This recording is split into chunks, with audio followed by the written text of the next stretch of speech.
नमस्कार प्रिय सिंह लग्न व राशि वाले। सितंबर महीने का संपूर्ण मासिक राशिफल लेकर के मैं एस्ट्रोलॉजर रवि गुप्ता आपके समक्ष प्रस्तुत हो गया हूं। मैं आपको बताऊंगा कैसा रहेगा आपके सितंबर महीने में ग्रहों का हाल, और साथ में अगर ग्रहों की स्थितियों में किसी प्रकार की अस्थिरताएं हैं या अशुभ फल की स्थितियां देखने को बनती हैं तो वीडियो के अंतिम पड़ाव में इस महीने को आप किस प्रकार से और बेहतर बना सकते हैं, इसके लिए मैं कुछ विशेष उपाय भी बता दूंगा। प्रिय सिंह लग्न व राशि वाले, देखिए, सर्वप्रथम अगर हम आपके कर्म क्षेत्र की बात करें तो आपके कुंडली में कर्म क्षेत्र के मालिक होते हैं शुक्र, अर्थात तो शुक्र की स्थिति देखनी बहुत अत्यंत आवश्यक है। देखिए, कर्म क्षेत्र का मालिक शुक्र आपकी कुंडली में धन स्थान में नीच के बुध के साथ बैठे हुए हैं। हालांकि बुध जो है ये कन्या राशि में उच्च का होता है और शुक्र नीच का होता है। नीच भंग राजयों की स्थिति तो बन रही है, लेकिन कोई भी ग्रह जब नीच का होता है तो पूर्ण रूपेण प्रभावशाली नहीं होता है। ऊपर से शुक्र के ऊपर जो है राहु की भी पांचवी दृष्टि पड़ रही है। हालांकि शुक्र जो है निश्चित तौर पे ये पापी ग्रह है, लेकिन राहु जो है ये कुरु ग्रह है। अर्थात कोई भी शुभ ग्रह को या पापी ग्रह को कुरु ग्रह देखता है तो या तो उसके प्रभाव में वृद्धि करता है या प्रभाव में कमी करता है। क्योंकि शुक्र नीचस्थ अवस्था में है तो राहु जो है शुक्र के फल को अशुभ ही करेगा, शुभ नहीं करेगा। तो अर्थात 6 सितंबर तक शुक्र जो है नीच अवस्था में रहेंगे। हालांकि नीच भंग राजयोग और लक्ष्मी नारायण योग बन रहा है, परंतु फिर भी ये नीच अवस्था में है और मार्ग की स्थिति में है। अर्थात ये स्पष्ट तौर पे निर्भर करता है शुक्र के ऊपर कि इसकी स्थिति कैसी रहने वाली है। तो 6 सितंबर को शुक्र जो है वो पराक्रम स्थान में चले जाएंगे। तो जब 6 सितंबर से शुक्र पराक्रम स्थान में चले जाएंगे तो अभी क्या हो रहा है कि धन उतने नहीं आ रहे हैं जितने आने चाहिए थे, क्योंकि आपका कर्म क्षेत्र बहुत बढ़िया नहीं चल रहा था। कुछ बड़े बड़े लोगों से संपर्क भी ठीक नहीं चल रहे थे और इन दिनों थोड़े से आप अपने कर्म क्षेत्र को लेकर बहुत ज्यादा सिंसियर भी नहीं थे। तो 6 सितंबर के बाद जब शुक्र 6 सितंबर से तुला राशि यानी जो इनकी स्वयं की राशि है यहां विराजमान हो जाएंगे तो आपके कर्म क्षेत्र में विशेष बढ़ोतरी होनी चालू हो जाएगी। दूसरी महत्वपूर्ण बात यहाँ पे एक चीज यह भी देखना है कि 14 सितंबर से देवगुरु बृहस्पति ये षष्ठ अवस्था में आ जाएंगे, यानी छठे घर में आ जाएंगे शनि के साथ। नीच भंग राजयोग भी बना देंगे और दोनों ग्रह वक्री होने के कारण बृहस्पति पूर्ण रूपेण सुफलदायी रहेगा। अब यहाँ पे कर्म क्षेत्र का बृहस्पति से क्या लेना देना है, मैं आपको यह बता दूं कि जब बृहस्पति कर्म क्षेत्र में आएंगे तो इनकी पांचवी दृष्टि षष्ठ स्थान में आएंगे। तो षष्ठ स्थान का बृहस्पति का जो है पांचवा दृष्टि जो है वह सीधे जो है वह कर्म क्षेत्र पे पड़ेगा। इधर कर्म क्षेत्र के मालिक शुक्र जो है अपने शुभ अवस्था अपनी राशि में आ जाएंगे और बृहस्पति की दृष्टि और राहु तो यहाँ बैठा हुआ है ही। इसका अर्थ यह हुआ कि आपके जीवन में 6 सितंबर के बाद कर्म क्षेत्रों में विशेष बढ़ोतरी के योग दिखने चालू होंगे।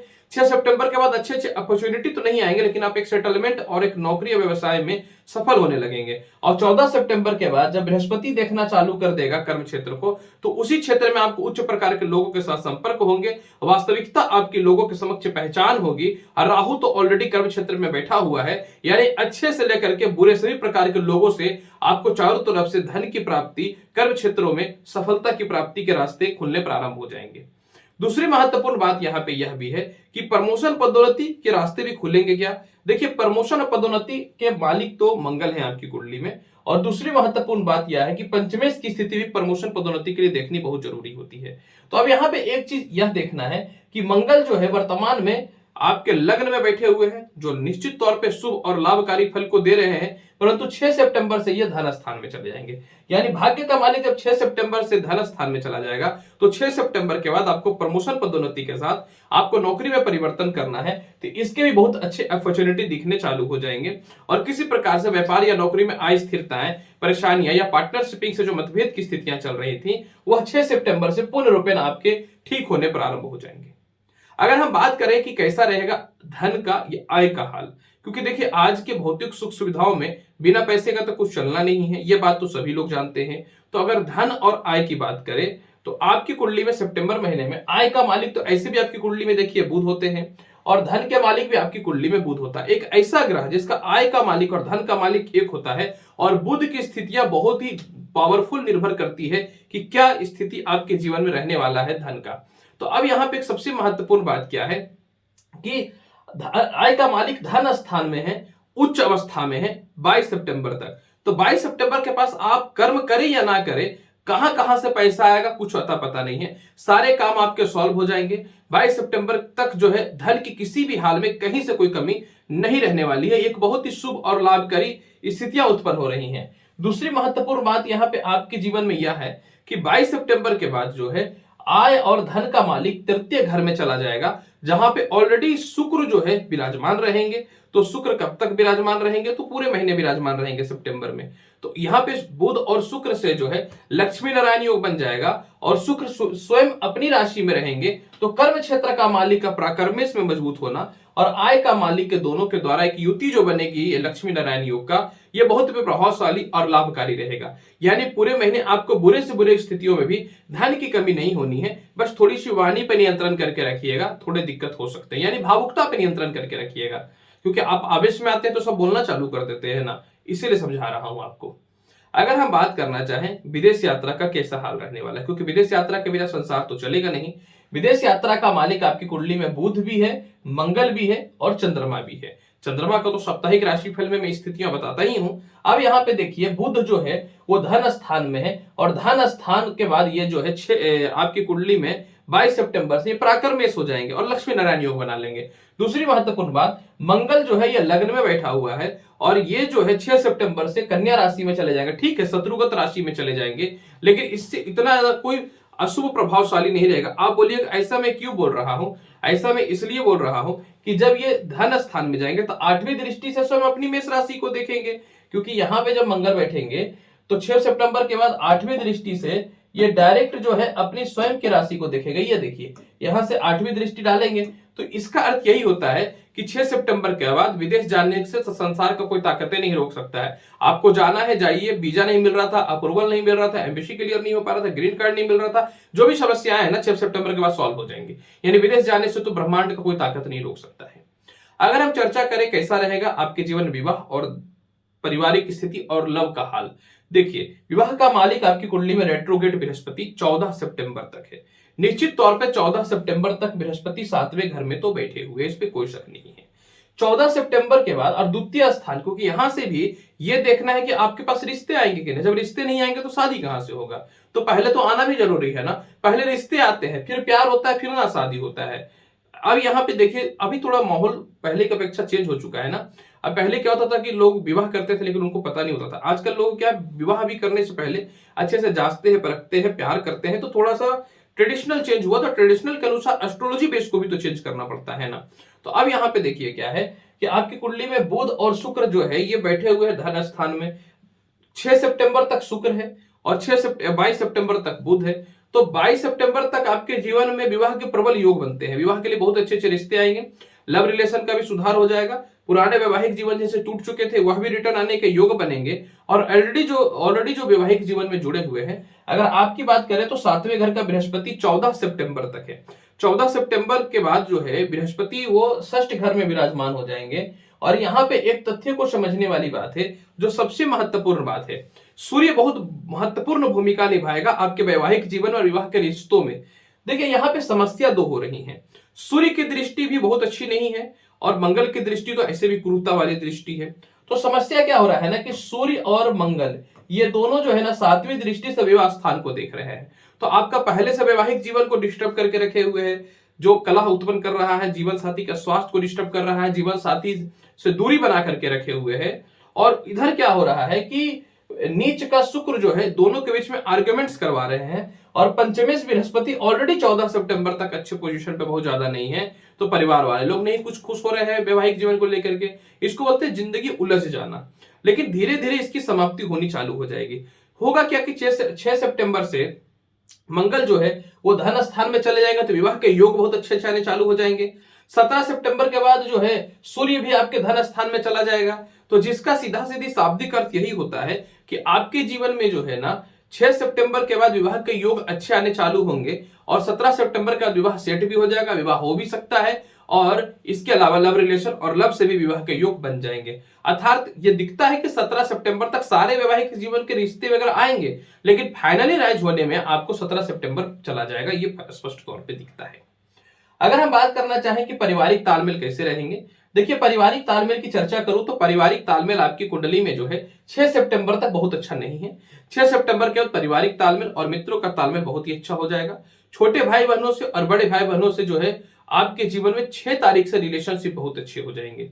इसके अलावा जो है अगर संपत्ति की चर्चा करना चाहे तो संपत्ति स्थान में तो देखिए केतु विराजमान है, और जहां केतु बैठेगा वहां तो राहु दृष्टि डालेगा ही डालेगा। लेकिन एक तथ्य बहुत बढ़िया जुड़ा हुआ है, हो क्या रहा है कि संपत्ति स्थान को चतुर्थ दृष्टि से मंगल अपने स्वयं के घर को देख रहे हैं। अब अपने स्वयं के घर को देख रहे हैं ये तो एक चीज ये स्पष्ट होता है कि कहीं ना तो कहीं कोई भी ग्रह अपने घर को देखता है तो ये शुभ फलदायी होता है। लेकिन घर कैसे बनेगा, संपत्ति कैसे आएगा, पैसा आएगा तब तो धन का संपत्ति का कनेक्शन जब तक धन से नहीं होगा कैसे आगे बढ़ सकते हैं। तो 6 सितंबर से जब सूर्य धन स्थान में चले जाएंगे तो संपत्ति का मालिक जब धन स्थान में चला जाएगा तो जो आपके रेंट वगैरह नहीं लग रहे थे वो लग जाएंगे, वहां से धन आने चालू हो जाएंगे, और धन आना चालू होगा तो संपत्ति भी बनना चालू हो जाएगा। यानी 6 सितंबर के बाद संपत्ति भी बनेंगे, धन भी आएंगे, पुरानी प्रॉपर्टी भी बिकेंगे, गैजेट्स की भी प्राप्ति होगी, जीवन में एक मजबूती और एक स्थिरता भी आनी चालू हो जाएंगी। माता पिता का स्वास्थ्य और माता पिता से तालमेल जो है 6 सितंबर के बाद ठीक हो जाएगा। 6 सितंबर के बाद जो है पिता की तरक्की के भी रास्ते खुल जाएंगे। 6 सितंबर से जो है माता से भी तालमेल आपके बहुत ही अच्छे हो जाएंगे, घरेलू खुशियां दिखनी चालू हो जाएंगी।